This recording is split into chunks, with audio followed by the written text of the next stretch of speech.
सुप्रभात मेरे प्यारे विद्यार्थियों। आशा है आप सभी स्वस्थ होंगे तथा अपने अध्यापक अध्यापिकाओं द्वारा भेजी जा रही वीडियो को आप पढ़ रहे होंगे, सुन रहे होंगे, समझ रहे होंगे। आप अपने समय का सदुपयोग कर रहे होंगे। इससे पहली वीडियो में हमने मेघ आए कविता को पढ़ा। आज हम राजेश जोशी द्वारा लिखी बच्चे काम पर जा रहे कविता को पढ़ेंगे।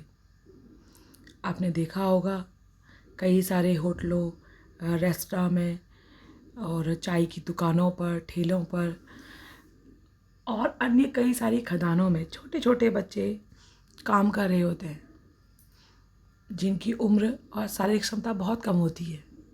अपनी किसी पारिवारिक स्थिति के कारण, आर्थिक स्थिति के कारण छोटे छोटे बच्चे काम करने के लिए मजबूर होते हैं और हम उन्हें देखकर भी अनदेखा कर रहे होते हैं, जबकि यह बहुत ही बड़ी समस्या है। किसी भी देश की संस्कृति को, सभ्यता को यदि ख़त्म करना है तो वहाँ की शिक्षा को, जो वहाँ की शिक्षा व्यवस्था, उसे नष्ट कर देना चाहिए, उसे कुपित कर देना चाहिए। उससे क्या होगा कि जो आने वाला भविष्य है वो स्वतः ही नष्ट हो जाएगा।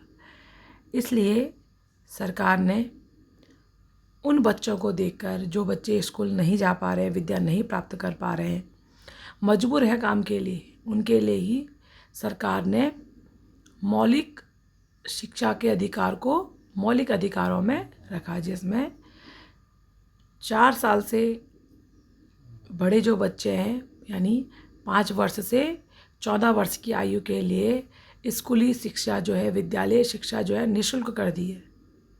आपने सुना होगा कई सारे बच्चे जो स्कूल जाना तो चाहते हैं, लेकिन ना ही उनके पास कॉपी, किताबें, बैग, स्कूल की यूनिफॉर्म, है ना, ऐसी चीज़ें वो नहीं परचेस कर पाते, नहीं खरीद पाते। तो सरकार ने उन बच्चों के लिए स्कूल्स द्वारा किताबें, बैग, उनके जो ड्रेस होती है, स्कूल यूनिफॉर्म, वस्त्र जो है उनके, कॉपी किताब, उनके जूते और वजीफ़ा, जिसे स्कॉलरशिप कहते हैं, उसकी व्यवस्था भी सरकार ने की, ताकि बच्चे स्कूल जाए और उस विद्यालय शिक्षा को प्राप्त कर सके और शिक्षा प्राप्त में उनके कोई व्यवधान ना आए। लेकिन फिर भी बच्चे अगर विद्यालय जाते तो वो खाना क्या खाएंगे?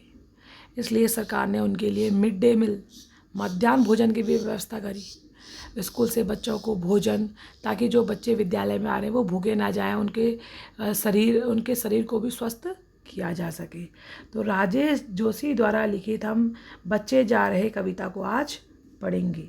राजेश जोशी का जन्म 1946 में मध्य प्रदेश के नरसिंहगढ़ जिले में हुआ। इन्होंने कई सारी कहानियाँ, नाटक, लेख, टिप्पणियाँ लिखी हैं।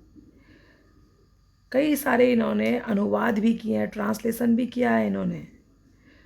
प्रसिद्ध कवियों की कृतियों की पद्धति पर स्वतंत्र अनुरचना भी की है, यानी उन कवियों की रचनाओं को पढ़ा और उस पर अपनी रचनाएं रची हैं। इन्हें माखनलाल चतुर्वेदी पुरस्कार, मध्य प्रदेश शासन का शिखर सम्मान और साहित्य अकादमी पुरस्कार से सम्मानित किया गया।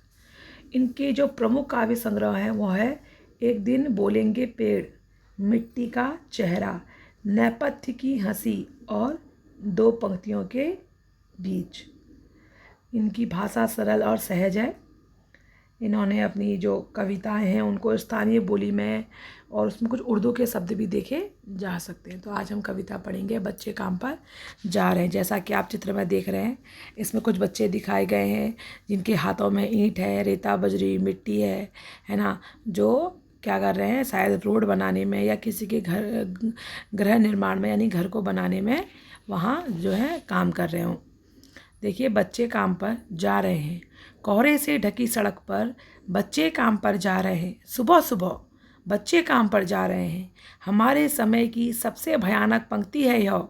भयानक है, इसे विवरण की तरह लिखा जाना चाहिए इसे सवाल की तरह। बच्चे काम पर जा रहे हैं। तो देखिए कि किस तरीके से समाज पर कटाक्ष करते हुए, ताना देते हुए राजेश जोशी जी बताते हैं कि जो जाड़ों की जो एक जो शीत ऋतु होती है, शीत ऋतु का यहाँ वर्णन किया गया है। जाड़ों का जो मौसम है तो उसमें कहते हैं, आपने देखा होगा सुबह के समय सड़कों पर कोहरा रहता है, पाला पड़े रहता है और आगे कुछ दिखाई नहीं पड़ता, ठंड से शरीर जो है ठिठुर रहा होता है। तो ऐसी सुबह का वर्णन किया है जहाँ सुबह के समय सड़कों पर घना कोहरा छाया हुआ है और चारों ओर भयंकर ठंड है। हर किसी का शरीर क्या है, ठंड से कांप रहा है, ज़्यादा से ज़्यादा कपड़े पहनकर रजाइयों के अंदर, घर के अंदर रहना चाहते हैं। और उस समय रोजी रोटी कमाने के जो व्यवस्था है, जो मजबूरी है, उसके कारण बच्चों को काम पर जाना पड़ रहा है। जिस समय बच्चों को ठंड से बचने के लिए घर में होना चाहिए, उस ठंड की सुबह सुबह के समय जब कोहरा चारों तरफ छाया हुआ अंधकार में है, पृथ्वी जान पड़ती है कि चारों तरफ अंधकार है, उस समय वे बच्चे काम करने के लिए घने कोहरे के साए में सड़कों पर निकल पड़े हैं। हमारे युग की यह सबसे भयानक स्थिति है, सबसे खतरनाक स्थिति है, क्योंकि जिस उम्र में बच्चों को खेलना कूदना, पढ़ना लिखना और प्रतियोगिताएं करना, खेल करना, बातें करना, हंसी मजाक करना, उस उम्र में वे बच्चे काम पर जा रहे हैं। इससे भी भयानक स्थिति यह है कि हमारा समाज, हम सभी इस समस्या को देख रहे हैं और देखकर भी अनदेखा कर रहे हैं, यानी इसे एक सामान्य घटना मान रहे हैं। भयानक है, इससे विवरण की तरह लिखा जाना चाहिए, है ना। भयानक है, इसका एक विवरण यानी डिस्क्राइब करना चाहिए, इसको नहीं, इसको हमें एक प्रश्न की तरह उठाना चाहिए कि बच्चे जो हैं वो काम पर क्यों जा रहे हैं। आखिर इतनी कैसी मजबूरी बच्चों को आ गई है कि उन्हें काम पर जाना पड़ रहा है। क्या सरकार, हमारे घर के बड़े, हमारे समाज के जो समाज सेवक हैं, जो समाज सुधारक हैं, वो क्या सो गए हैं? क्या मनुष्य के अंदर मानवता खत्म हो गई है कि छोटे छोटे बच्चे जिनको अभी पढ़ने के लिए विद्यालय में होना चाहिए या ठंड से बचने के लिए घरों में होना चाहिए, वो बच्चे जो अपनी मन मौजी के लिए चारों तरफ घूमते दौड़ते खेलते, उन्हें इस मजबूरी के कारण, उन्हें खाने की मजबूरी, उन्हें भोजन की मजबूरी, उन्हें वस्त्र घर मकान की मजबूरी, पैसे की मजबूरी, आर्थिक गरीबी के कारण वो बच्चे क्या हैं, काम पर जाने के लिए मजबूर हो गए हैं।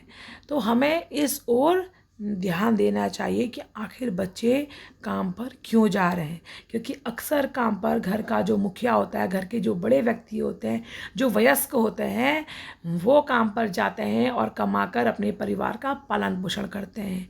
यदि किसी परिवार के बच्चे काम पर जा रहे हैं, रेता बजरी, सड़क का काम, लकड़ी काटना, चाय के बर्तन धोना, चाय परोसना, खाना परोसना, किसी होटल में कमरों की सफाई करना, तो ये सब काम उनको करने की वास्तव में ज़रूरत क्या है? शायद कोई इतनी बड़ी उनकी समस्या होगी कि उन्हें मजबूरी में काम पर जाना पड़ रहा है। तो आखिर बच्चे काम पर क्यों जा रहे हैं? तो राजेश जोशी की जो ये कविता है, ये वाकई में बहुत ही प्रेरणादायी है। हम इसके जो आगे के जो अंश हैं उनको अपनी अगली वीडियो में पढ़ाएंगे, अगली वीडियो में समझाएंगे।